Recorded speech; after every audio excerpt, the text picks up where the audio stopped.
We're doing a series called In the Waiting, and I'm not sure if you've realized what that really means yet, but today we're going to unpack that, and I've called this message A Hope to Endure, and I really want to spend some time of what it feels like to be in the waiting.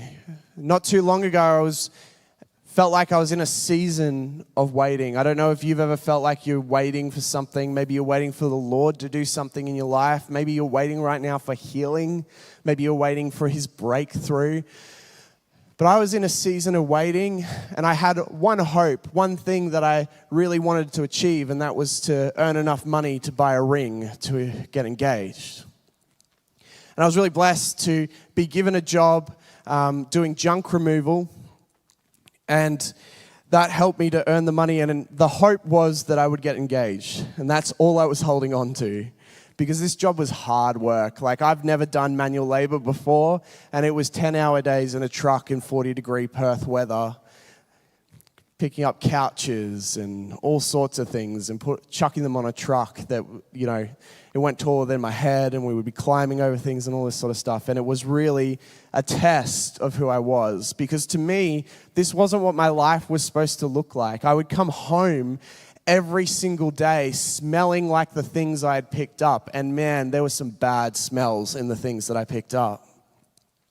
Some days it would look like just picking up a couch and putting it on the truck. Other days it would look like going into rental houses that had been abandoned and misused, and they'd been evicted, and we had to go in and clean up a mess that was really bad. Really bad. If you ever go into those homes, don't look at the toilet. It's a bad place. And then we would go into places that honestly broke my heart. We would go into places where people who did not have homes were finding shelter. And we were contracted to take away their stuff. And it felt so wrong for it to be called junk removal, because it wasn't people's junk. And I remember going into a home where the guy had passed away, and we were removing his junk, and it was just such a dark place. And I remember it was 40 degrees. It stank so bad, so bad. And we were in there, and I was just like, man, I have never experienced anything like this before. Never in my life. And we're clearing out his stuff, and we just feel this absolute darkness over this house. And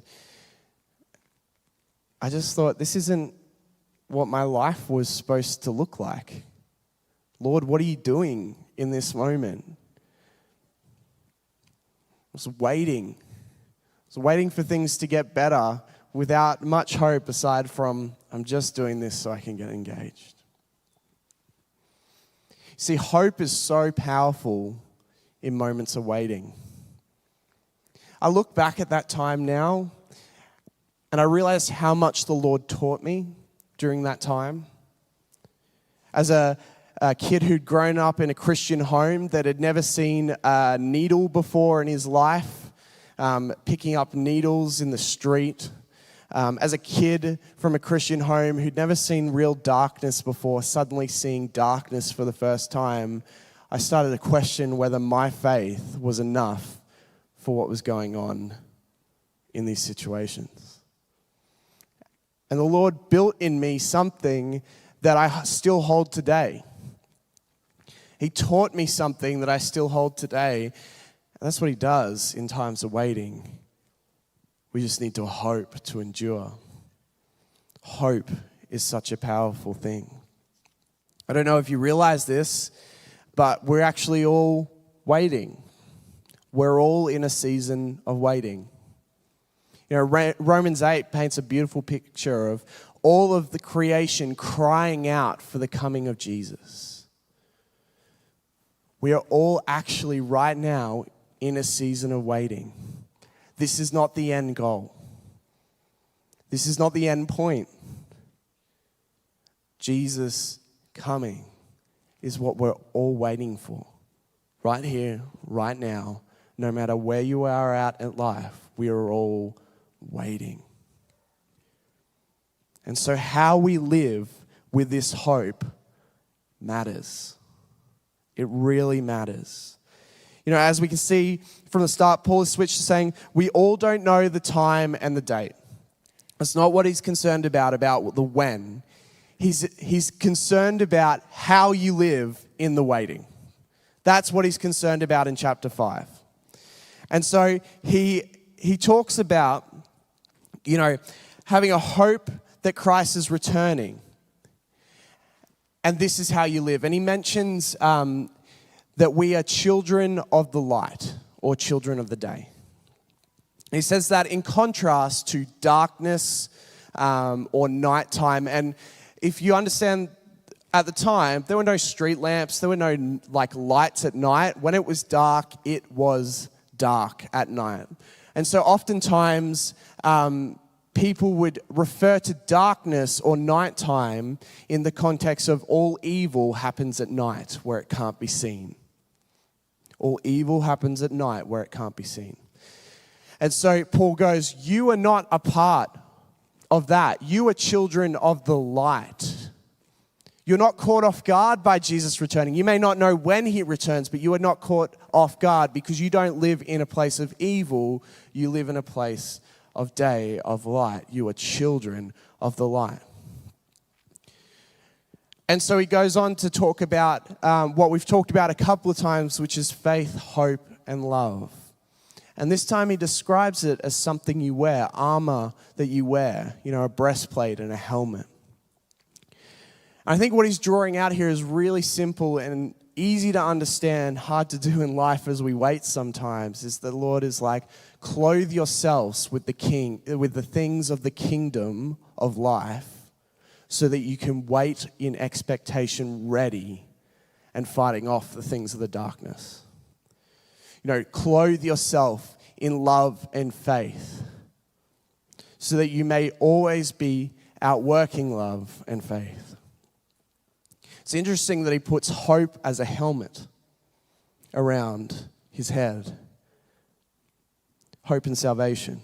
It's interesting that salvation and hope kind of are always together because when we are saved by Christ, we have a hope that he will return. But also there is something about hope being around the head to protect us from the thoughts of the enemy. Because if we live with hope, then we don't act like there is none. We act like his kingdom is coming, and we want to be there to see it reign. How we live with this hope matters. He's called us to build his kingdom. He's called us to spread the word of Jesus.